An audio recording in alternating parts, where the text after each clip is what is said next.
Gracias, José Antonio, por tus palabras. Gracias, Alberto, por haberme invitado. Y gracias a ustedes por aguantar a estas horas de la tarde. Después de una larga jornada, espero que no les aburramos. Hemos traído juegos artificiales y tal, y un poco de sonido y imagen para hacerlo, para que no se duerman, ¿no? Y también, bueno, el libro que voy a presentar en noviembre se llama Sacro Imperio Romano Hispánico, y quería agradecer aquí al profesor Gullo que ha tenido la amabilidad de prologarlo.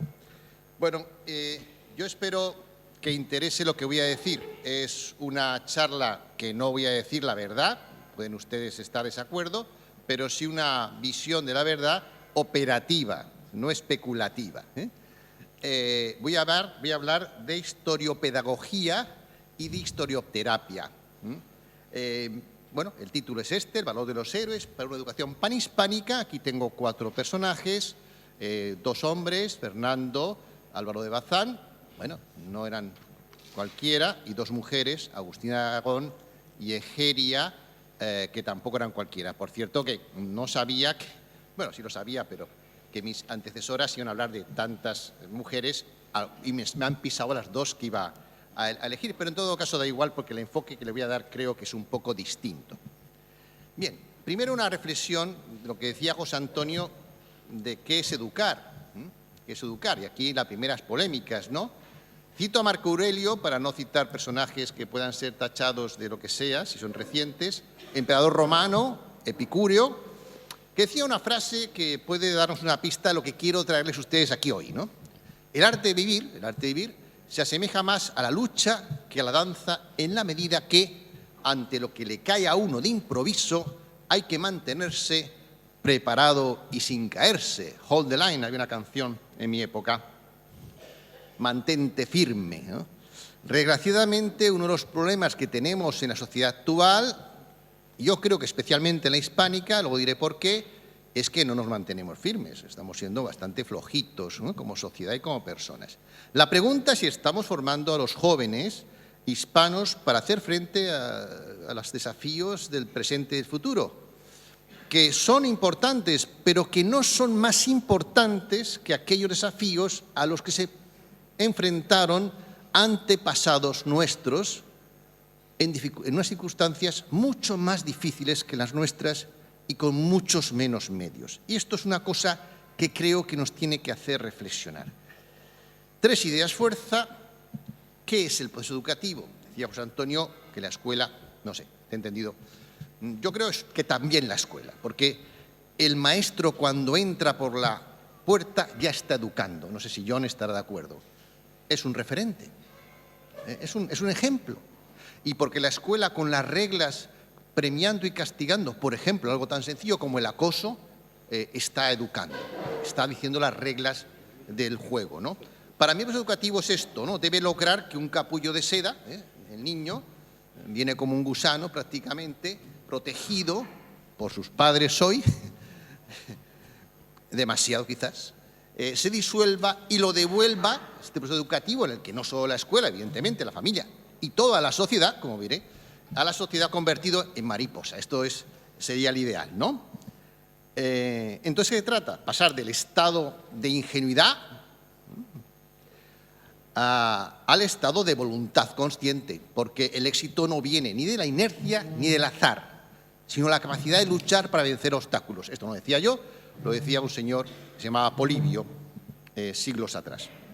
Y aquí es donde quiero yo, bueno, continuar con la charla de antes, ¿no? Nos han contado mujeres extraordinarias, pero ¿qué hacemos con ellas? ¿Nos quedamos solamente en decir qué buenas eras o sacamos de su vida ejemplos para nuestra vida? Bueno, el valor del referente, esto los griegos lo hacían, o sea, la educación se basaba en las vidas ejemplares, y fueran verdad o no, ¿no? Había mitos, había dioses, pero eran referentes de valores y de virtudes. Esto que hoy suena tan antiguo. El referente nos refuerza frente a los obstáculos y dificultades de la vida. Es que creo que de eso se trata, ¿no? Y claro, renunciar a esta compañía social, a estos colegas de linaje, es una muestra para mí de una insondable ingenuidad y un derroche de aquellos como el mundo hispánico que tenemos referentes en cantidad. En mi primer libro la conjura silenciada contra España catalogaba 500 héroes, heroínas en distintas áreas. Hay más, hay más. Sin embargo, cuando yo voy a dar clase a los colegios de estas cosas, como extraescolar, algunos me lo permiten hacer, les digo, bueno, a los chavales, ¿cuáles son vuestros referentes con los que os habéis crecido? Yo tenía al Capitán Trueno, tenía cosas así. Bueno, aparte del deporte, que es verdad que en el deporte todavía estas cosas cuentan, no me dicen ni un solo español. Lo cual es curioso, ¿no? Es curioso como reflexión, hablando del vasallaje psicológico, la subordinación cultural, que habla Guyot. 3 frases, ¿qué es educar? Bueno, una de Pericles, necesitamos espíritus fuertes, decían los griegos, ¿no? Que conociendo las penalidades nos aparten de los peligros. Esto es lo que quiera la comunidad para sobrevivir, no solo el individuo. Educar, decía Polibio, otro griego, es hacerte ver que eres completamente digno de tus antepasados. Esto, que suena antiguo, no lo es tanto, tiene un sentido práctico, porque de los antepasados también deriva la autoridad de los padres y los maestros. O sea, no hay que hacer un curso de autoayuda, sino que la gente respetaba a las figuras de autoridad porque representaban otras, que todos en la comunidad tenían como propias de un legado común, de una familia común. Esto de lo común, pues digo, es muy antiguo, ¿no? Y ahora quizás lo estamos perdiendo incluso por los partidos que deberían elegir más lo común. Y un tercer autor, también en este caso políticamente incorrecto, como decía Paloma de otras mujeres, hablo de un hombre también políticamente incorrecto, decía, educar es el arte de enseñar a superar obstáculos. Es así, creo que es esto, ¿no? La tentación de la facilidad es peor que una sirena porque saca a sus víctimas de entre los espíritus mejores. La tentación de la pereza. También algo de esto ha dicho a veces la Iglesia, ¿no? Esto lo dijo un tal Eugenio d'Ors, ¿no? Eugenio d'Ors lo dijo a principios del siglo XX en una conferencia en la Residencia Estudiantil de Madrid, que era justamente el valor de educar. Bueno, sabes que fue maestro de Prat de la Riba, pero que luego fue director general con el franquismo, con lo cual es un hombre de estos cancelados de nuestra historia, pero un gran filósofo. En fin, en resumen, ¿qué es enseñar? Mejorar para superar obstáculos, pero paradójicamente solo se supera obstáculos, solo superando obstáculos se mejora. Por eso cuando se quiere quitar los exámenes, lo hace muy bien, pero habrá que poner otro obstáculo, porque si quitas todos los obstáculos, lo único que haces es que no enseñas a los jóvenes a mejorarse, a superarse. Y esto nos debe hacer a todos, también, claro, a los jóvenes, si hay alguno aquí, a reflexionar si aquel que te quiere no tiene que hacerte llorar, pero al menos no te debe engañar. No te debe engañar diciendo que la vida es fácil. Qué bonito sería, pero no es así. Conviene decir la verdad. ¿Cuáles son los contenidos esenciales de un proceso educativo? Bueno, la forja del carácter, algo que hemos olvidado, los jesuitas, esto lo tenían muy claro. Decía Wellington, aunque era falso, pero bueno, que la victoria de Waterloo se empezó ganando en los campos de deporte de Eton. Digo es falso porque eran minoría los ingleses, mayoría eran los prusianos, pero bueno, algo de razón tenía. Yo aquí es otro tema, quizás polémico, creo que nos estamos pasando un poco en muchas cosas, y es, bueno, en los incentivos positivos. Yo, incluso cuando tenía yo niños pequeños, pues mi mujer decía que no había que castigarles, pues, una cosa que... y había un sistema que te decían que había que darles, no sé, unas florecitas en una pared, ¿no? Mis hijos no entendieron nunca eso mucho.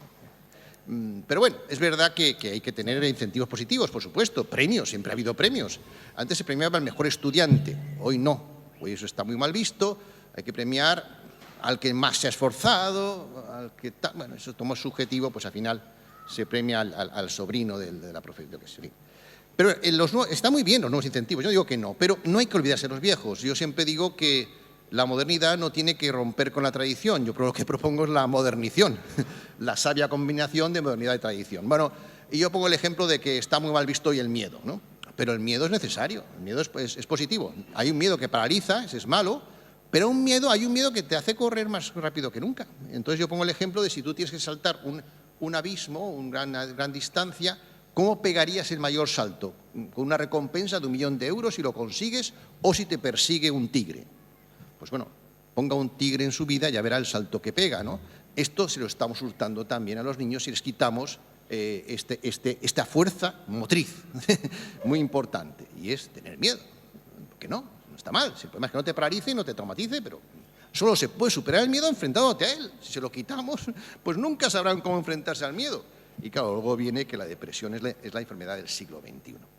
Entonces, al final, claro, ¿esto en qué se refiere? En valores. Valores, el camino del héroe. Yo creo, hablando de hispanidad, que nuestros exploradores, conquistadores, triunfaron por muchas cosas. Se decía porque tenían fe. Yo creo que es verdad. Si no creías en Dios, no te metías en una carabela, porque la verdad es que había que tener mucha confianza en la providencia para pensar que ibas a llegar a América vivo. No sé si se ha metido uno en las reproducciones de las carabelas de Colón. Pero también había la figura del caballero, estas novelas de caballería, el honor, una serie de pasar a la historia, gloria, etcétera. Ese tipo de valores que a nuestros héroes les permitieron hacer gestas impresionantes. O sea, cuando uno estudia la historia de los pioneros, que habla Loomis, ¿no? Por ejemplo, a Pacífico, en fin, es que no hay esa posibilidad de hacerlo sin unas personas de un carácter especial que lamentablemente hemos perdido. Bien, ¿qué hacen nuestros competidores? Pues nuestros competidores no tienen complejos. Yo esta mañana decía Iván, no sé si está por aquí Iván, que no hay que tener leyendas rosas. Bueno, yo tengo alguna discrepancia, porque creo que nos han dado tantas tortas que nos merecemos un par de años de leyenda rosa, ¿no? para recuperar la moral. Luego ya volvemos a ser autocríticos. Pero ¿qué hacen nuestros competidores? Es que estamos compitiendo con nuestros hijos también en un mundo muy competitivo, globalizado. Dicen, bueno, ¿qué hacen? Pues crear héroes, aunque sean de ficción, ¿no? Tenemos a Robin Hood, falso, no existió. Son los pobres, el rey Arturo, falso, prototipo del rey justo, caballero. Guillermo Tell, el fundador de...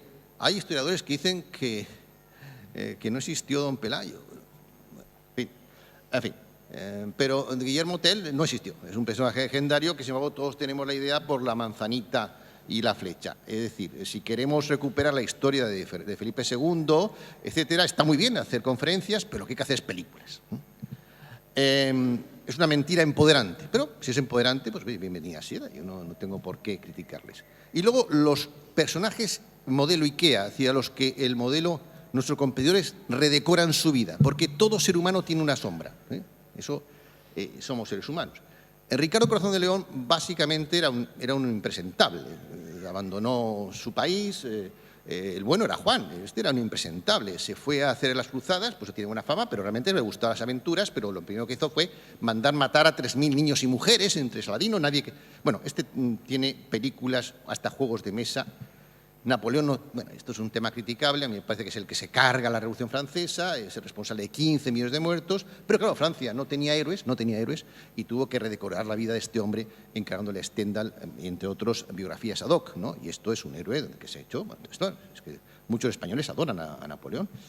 Y bueno, Churchill, por hablar de otro, que es el referente de Napoleón, de mucha gente bien pensada, incluso de derechas en España.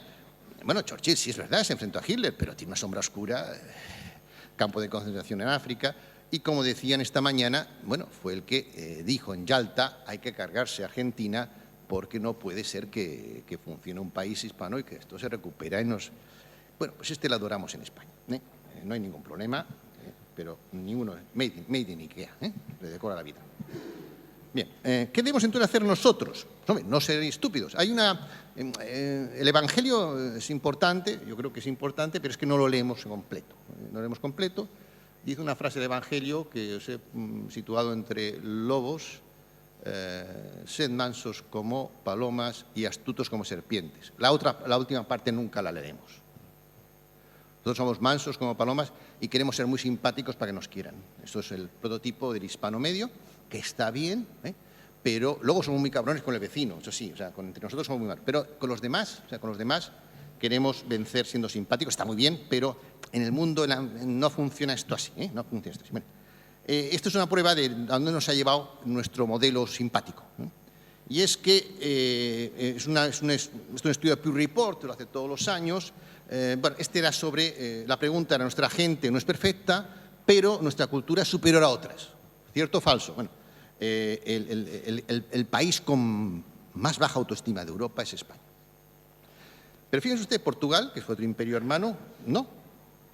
Grecia, que le va muy mal, se considera heredero de Aristóteles y Platón, ¿verdad? Nosotros no, de la Escuela de Salamanca, claro, han borrado. Y bueno, Francia está bajando por los problemas internos que tiene, pero esto era superior hace unos años, Inglaterra, y fíjate el caso de Alemania, a pesar del nazismo, cómo mantiene la autoestima colectiva alta. Bien, esto no es una cosa sola, pero bueno, nos tiene que dar. Entonces, ¿qué hay que hacer? ¿Qué hay que hacer? Bueno, aquí tengo las virtudes del oficial del siglo XXI. Bueno, yo no creo que sean tan antiguas, ¿no? Ejemplaridad, lealtad, espíritu de servicio, amplitud de miras, anticipación, realismo, innovación, flexibilidad, eficiencia, liderazgo. Bueno, esto no son cosas muy antiguas, esto es lo que les dicen a los oficiales de hoy que tienen que representar. Y yo me pregunto, claro, a los jóvenes de hoy en la escuela, ¿cómo les enseñamos esto? ¿Cómo enseñamos esto? Pues con nuestras héroes y heroínas. Esto es, pues, mujeres hispanas de armas a tomar, empoderadas, terminó, y adelantada a su tiempo. Y pongo dos ejemplos, se ha hablado de ellas, así que, pero yo no voy a hablar de su historia, sino de lo que son sus virtudes aprovechables para el día de hoy. Doña Marina, el lema suyo sería convertir crisis en oportunidades, porque una mujer que es esclava, se ha dicho antes, que es esclava por su propio pueblo, se la ofrecen a los españoles, unos señores barbudos, se casan, vienen estos señores, y ella de una situación que sería para deprimirse, saca una oportunidad. Se hace la primera intérprete de lenguas de la historia, consejera de Cortés y realmente la cofundadora del México moderno. Además, era una buena oradora y técnicas de persuasión. Todo esto aprendió enfrentándose a dificultades. Llamaban tenepalt, ¿no? Bueno, evidentemente. La otra, que no voy a cambiar, tenía otras, pero bueno, yo creo que se habla mucho de ella, pero nunca es suficiente. Isabel la Católica, no habla de su historia, sino de lo que podemos aprender de ella. Su lema, mira donde nadie mira, porque nadie pensaba que era posible ir a América. Nadie, el rey portugués, tampoco Fernando, tampoco los expertos, realmente era muy difícil lo que estaba proponiendo Colón, pero ella utilizó su intuición femenina. Miró donde nadie miró. Hay muchas cosas, no voy a entrar, pero realmente hizo muriendo su padre cuando era ya pequeña. Es un referente a todas las personas, mujeres de hoy. Es decir, una mujer en el siglo XVI hizo esto y no había Ministerio de Igualdad. Coño, entonces algo podemos hacer nosotras, aunque no manden ciertos personajes, ¿no? Intuición, inteligencia, voluntad. Ya ha hablado Nicole de esta famosa frase de Juan de Lucena. Es verdad, el ejemplo que dio es que cambió la sociedad. Es que los políticos son referentes, aunque no lo quieran. Si hay un político golfo, hay grandes posibilidades de que la sociedad se golfice. Si hay un buen político, normalmente eso también influye en el resto. Isabel cambió la sociedad y cambió a las mujeres también. Hombres, no solo mujeres, vive el hombre. Resilientes, bueno, antes decían con un par, ¿no? Inclusivos, sí, incluimos a todos allí, éramos mestizos. E innovadores, por supuesto que eran innovadores, más que los de ahora. Uno, bueno, un mestizo, Inca García de la Vega, de nuevo el lema, perseverar ante dificultades. No lo tenía fácil, un mestizo del siglo XVI-XVII, y llegó a ser un mestizo universal, escritor, militar, traductor, historiador. En su epitafio decían, varón insigne, digno de perpetua memoria, ilustre de sangre, perito en letras, valiente en armas. Es decir, ya quisiéramos que dijeran esto nosotros hoy. Y como digo, lo tuvo mucho más difícil que nosotros, virtudes del día. En fin. El otro es uno que yo utilizo siempre cuando voy a los colegios porque creo que es muy importante. La foto no es de Salvador, lo siento, he cogido la de Cartagena de Indias, pero de Blas de Lezo, porque oye, la discapacidad no es un obstáculo para el triunfo.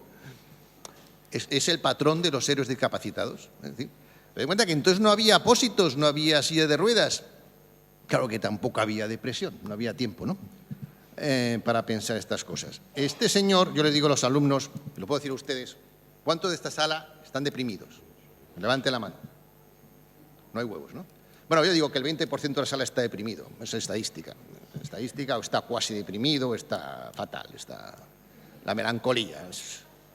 Yo digo a los jóvenes, bueno, esto es así, es una cosa, además os van a contagiar porque es lo que estamos todos. Claro, yo os pregunto lo siguiente, ¿no? Esta estatua no sé cuál es, igual la de Colón. No. Es, ¿con quién le falta una pierna de la sala?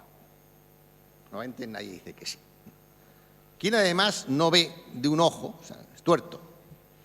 ¿Y quién además le han inutilizado el brazo derecho? ¿Hay alguno? Pues no suele haber ninguno. Pues este señor con 15 años le pasó la pierna izquierda, con 18 el ojo izquierdo, y a pesar de eso no se metió en un convento, un monasterio de Grar. O sea, a los 31 años era capitán de navío, con 34 general de la Armada, con 41 teniente general, y luego fue el héroe de la defensa de Cartagena de Indias. Que ya, hay que acabar. Bueno, pues entonces... Ah, que es que no me has dicho los 2 minutos, ¿no? Sí. Ah, que me he pasado ya del todo. Bueno, pero entonces acabo... Bueno, pues no acabo, ya está, ya se acabó. Y ya luego seguimos. Bueno, luego seguimos. Vale.